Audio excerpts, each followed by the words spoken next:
Things an avoidant does when they love you but can't say it. When an avoidant loves you, it doesn't look like the fairy tales you grew up hearing. There are no grand gestures, no open confessions under the rain, no desperate texts at 2 a.m. saying, "I miss you." Instead, their love comes in whispers, in hesitation, in carefully calculated presence. It's love delivered in quiet, cautious packaging, wrapped in distance, tied with fear, and sealed with subtlety. But don't be fooled by the silence. When an avoidant person falls in love, it's not that they don't feel deeply, it's that they feel so much, it terrifies them. They've spent a lifetime training themselves to stay safe by staying distant. So when love shows up, real and undeniable, it challenges everything they've built to protect themselves. And that's when they start to show you, softly, indirectly, but unmistakably, that they care. One of the first things an avoidant does when they love you is they stay. This may sound simple, but for someone wired to pull away from closeness, staying is a radical act. Avoidants are often overwhelmed by intimacy. They need space like oxygen. But if they love you, they won't completely disappear when things get emotional. They may step back temporarily, needing time to regulate their own discomfort, but they'll circle back. They'll find quiet ways to remain part of your world, checking in, sending a neutral message, or just being near without making demands. To an avoidant, the act of remaining connected, even inconsistently, is often their version of saying, "You matter to me." Another sign is how they start letting you into their routine. Avoidants are highly protective of their personal space, both physically and emotionally. But when love seeps in, they start sharing the edges of their life. You'll notice they mention things they've never told anyone else. A childhood memory, a personal insecurity, a moment of vulnerability. They might invite you to places that matter to them, not romantic dinners, but maybe their favorite coffee shop or a walk they take when they need to think. These invitations are loaded with meaning. They're not just sharing time, they're sharing access. And for someone who spent years building emotional walls, that's a sign of deep affection. Avoidants also show love by doing things for you rather than with you. Because direct emotional expression feels unsafe to them, they often express affection through acts of service.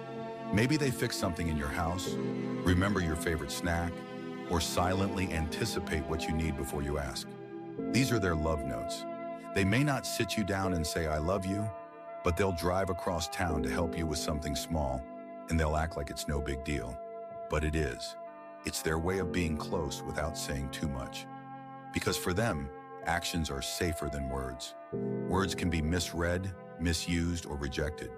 But actions, they're quiet, dependable, and safe. Another thing avoidants do when they love you is they listen. Not just politely, but deeply. They remember things. The way you like your coffee, the story you told about your grandfather, that offhand comment you made weeks ago about something you needed. They may not react with excitement or even reply with warmth in the moment, but you'll see the evidence later. They're watching. Not in a controlling way, but in a reverent one. Because when an avoidant loves you, they're constantly trying to understand you from a safe emotional distance. Their listening becomes a form of intimacy, a way to feel close to you without feeling exposed themselves. But here's something even more telling. They get uncomfortable around you. That's right. Love makes them awkward, not because they don't feel it, but because they do, and they don't know how to handle it. They might become clumsy with their words, overly quiet, or even appear distant at times. You might start to wonder if they're losing interest, but what's really happening is this. Their emotions are rising, and they're trying to contain them without losing control. Avoidance fear engulfment, being swallowed up by emotional needs, theirs or yours. So when they're falling in love, they don't always lean in. Sometimes they lean back to breathe. That pause, that silence, that weird emotional retreat. It's not the absence of love, it's them processing the immensity of what they feel. You'll also notice how protective they become. Not possessive, protective. If you're hurting, they'll show up in quiet ways. They may not hold you and tell you everything will be okay, but they'll try to fix it. They'll research solutions, offer practical help, tell you what steps to take.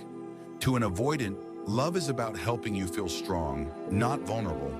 because they don't yet know how to sit in pain without trying to fix it. Their instinct is to make the discomfort go away, not because they don't care, but because caring too much scares them. So if they start helping you solve problems, giving you tools, making things easier, that's their way of saying, I'm with you. There's another deeply emotional gesture they make when in love. They apologize. Avoidants don't like admitting they're wrong. It threatens their autonomy, their sense of control.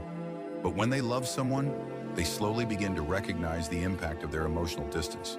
And if they care enough, they'll try, awkwardly, imperfectly, to take responsibility. The apology may not be poetic. It might sound more like, I didn't mean to shut down, or I just needed space, but I wasn't trying to hurt you. That's huge, because it means they're risking the very vulnerability they've spent years avoiding for you. When an avoidant loves you, they also struggle with jealousy, but they don't show it the way others do.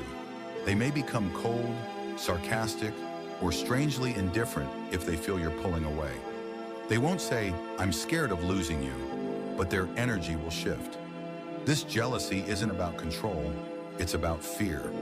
Fear of not being needed, fear of being replaced, fear of being close to someone who might leave. So they push you away before you can walk away. But if they love you, they'll feel the loss deeply, and they may come back, not in a dramatic rush, but in small, hopeful steps. That return is everything. And here's one of the most beautiful, painful truths about avoidance in love. They often love you in silence, long before they can say it out loud. They carry you in their thoughts. They notice your moods. They feel your absence even if they can't explain why. But they don't announce it. They're waiting until it feels safe, until they're sure you won't drown them in expectations or abandon them when they open up. Love for them is a risk they don't take lightly. So if an avoidant tells you they love you, it wasn't a casual moment. It was a war they fought within themselves.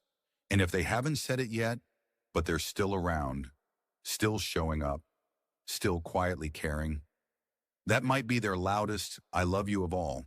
So if you're with an avoidant and you suspect they love you, even if they haven't said the words, look at the details, their presence, their effort, their small acts of care, their awkward pauses and quiet returns.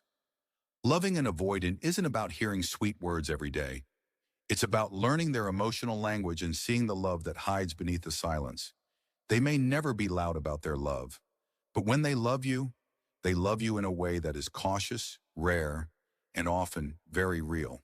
Just remember, their silence doesn't always mean they don't care.